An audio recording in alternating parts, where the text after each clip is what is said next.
Holy shit, Chet yelled out. Holy freaking fucking shit. The general sat on the stool staring at Jesse, at the sack, the cash, the gun, trying hard to make sense of any of it, of any of the strange events over the last couple days. He wished Chet would shut up and stop stomping around.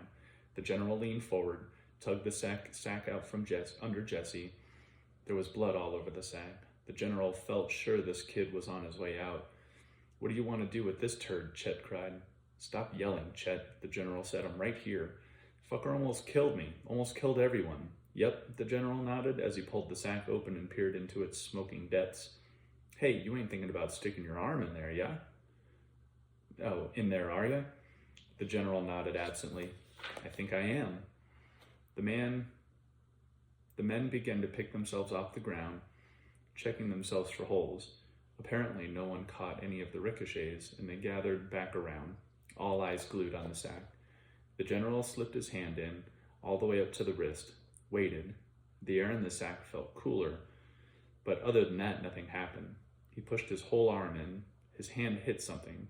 He gave it a light pat, knew exactly what it was. He pulled out a handful of hundreds. If that don't beat all, he grinned, shoved his hand back in, only this time his hand didn't find any cash. Instead, something found his hand. The general's grin fell from his face. His eyes grew large. Something had a hold of him. What? Chet asked. What the fuck now? The general let out a yelp, tried to yank his arm free, when that something gave him a tug, pulled his arm, shoulder, and entire head into the sack. There came a blink of darkness, then he found himself face to face with the devil. The general screamed. The devil pressed his nose straight up against his, grinned, his hot breath coming through his jagged teeth, its eyes, its red glowing eyes staring right into him. The general screamed again, felt hands grab hold of his legs and waist, hauling him back into the bay. Only the devil didn't let go. It held tight to his arm and came right along with him. What the fuck is that? Chet yelled.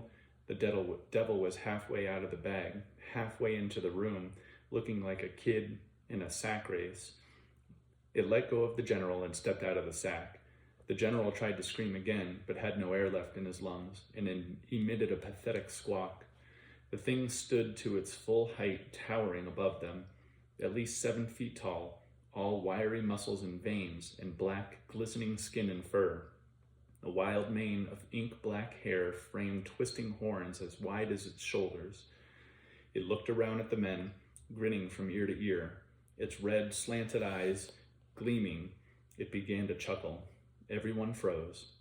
Time to be terrible, the devil said, and snapped its tail like a whip. The men tumbled back, and the beast let loose a roar. The booming sound shook the steel walls.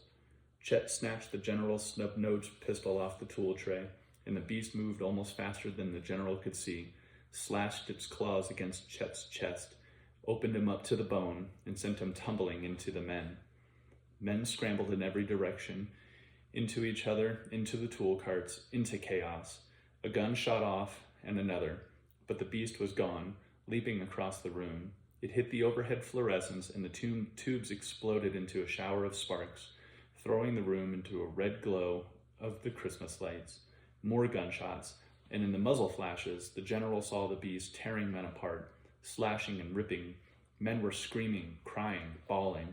The general crawled on his hands and knees toward the door, his hands slipping and sliding in the blood, in all the blood.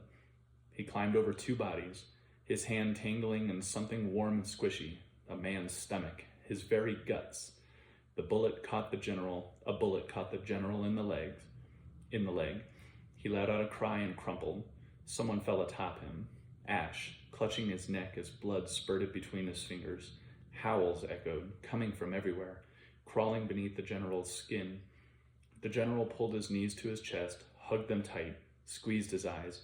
Please, God, please, Jesus, he whimpered. Please don't let Satan take me. Ooh.